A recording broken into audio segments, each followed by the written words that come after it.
The first 24 hours for predators in prison is always the hardest. Let me explain why. When a person is convicted of a crime and their sentence is decided, it's normal for them to be nervous. If they're going to jail for the first time, they might be terrified. But none more so than our guy here, a predator who's just been led down the corridor and into a tiny room where he will spend the next 20 years. He's heard all the stories about how predators are treated behind bars.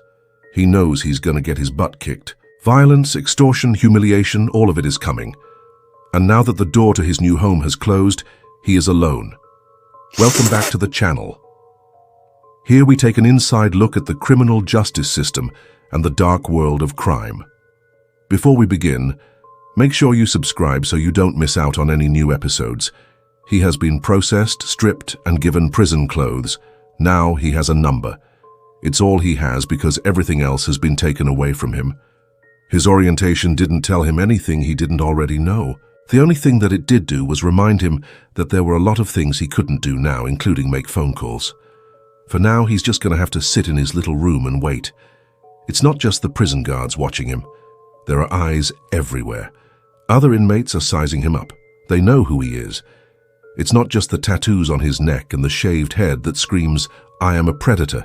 It's the reputation that precedes him. In 2013, a report by the Bureau of Justice Statistics found that approximately 4% of prisoners in state or federal prison facilities experience sexual victimization while incarcerated.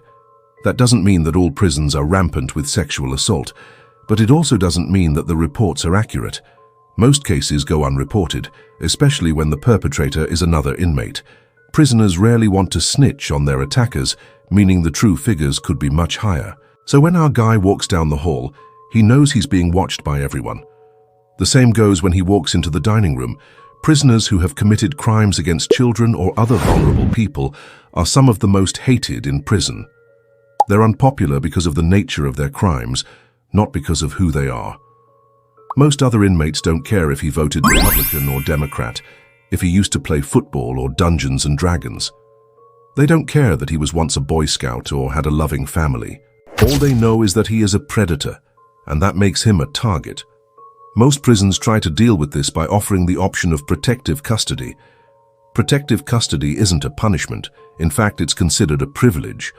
Being offered a place in protective custody is like being told you're scared of the big bad wolves, and we'll keep you safe in a little pen until your term is over. To other prisoners, it can seem like you're admitting guilt. This guy is going to be in protective custody, and that means he's going to be segregated from the general prison population for his own safety. PC isn't great, but it's better than getting shanked in the shower. So he moves into his new home. It's very different from the homes of other prisoners. It's smaller, darker, more like a dungeon than an apartment. The bed is thin and uncomfortable, the walls bare, the window covered by a heavy metal grate. There is no natural light, and the ceiling light is dim, making the room feel colder than it actually is. When he looks down at the floor, he sees scratches and scuff marks that were made by someone just like him. There is no closet, but there is a hole in the wall where he can put his few possessions. There is a sink, a toilet, and a small desk, but no mirror.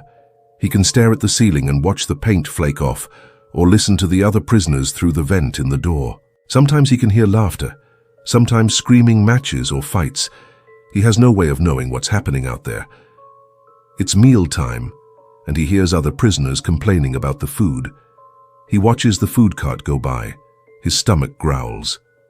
Food is brought to him. He doesn't want to eat it. The first meal is chicken and rice. The second, mystery meatloaf. Breakfast is oatmeal. Every meal is bland, flavorless, and unappetizing. He wonders what the food tastes like. He can't risk finding out. As the days pass, he realizes that there is no variation in his schedule. He wakes up, eats, then returns to his cell where he sits until it's time to eat again. In between meals, he might be let out for a shower or a walk around the yard. If he's lucky, he might be allowed to make a phone call. He might be interviewed by prison psychologists, asked how he's doing and if he needs anything. Their concern feels fake, insincere. He can't even talk to the other prisoners. So in PC, it's common to have only 1 or 2 inmates per cell block, making interaction difficult. And when it happens, it's usually tense, uncomfortable, and sometimes violent. One day he meets another guy. He's been in prison before, maybe 10 times. He's done everything imaginable. He says he was falsely accused, insists he's innocent, and warns our guy that prison can chew you up and spit you out.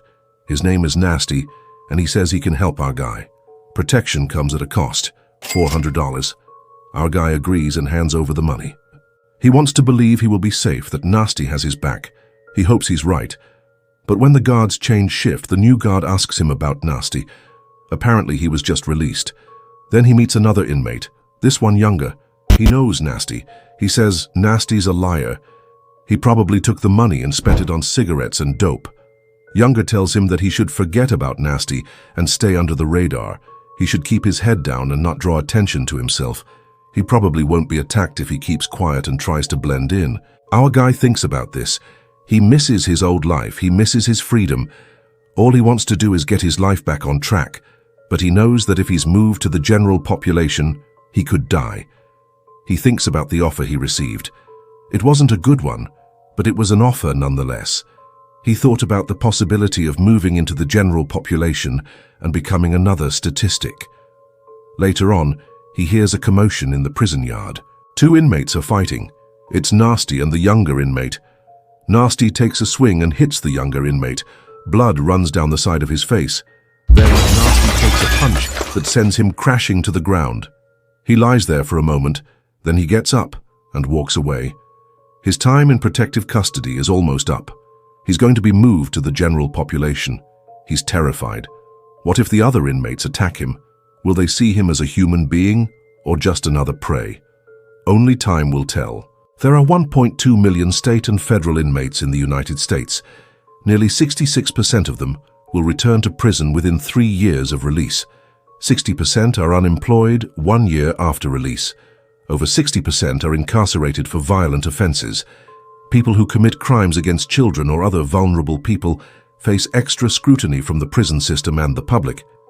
Even if they are innocent, they are stigmatized and hated by many. These men are easy targets, but most inmates won't admit to being predators. That's why the prison system offers protective custody. It's a way to keep prisoners safe without having to label them. Should predators be protected in prison? You'll see a lot of yes and no answers to that question. Many believe that they shouldn't be protected because they chose to commit their crimes. Others say that it's unfair to judge them before they have served their time. After all, serving a prison sentence is punishment enough. What do you think? Do these men need to be protected or left to fend for themselves? Should they be punished more harshly than other inmates or simply judged fairly? As always, your thoughts are welcome. Thank you for watching. We hope you learned something new. If you enjoyed the video, please leave us a like. If you haven't already, subscribe and hit the bell icon so you never miss an upload. Until next time, stay safe.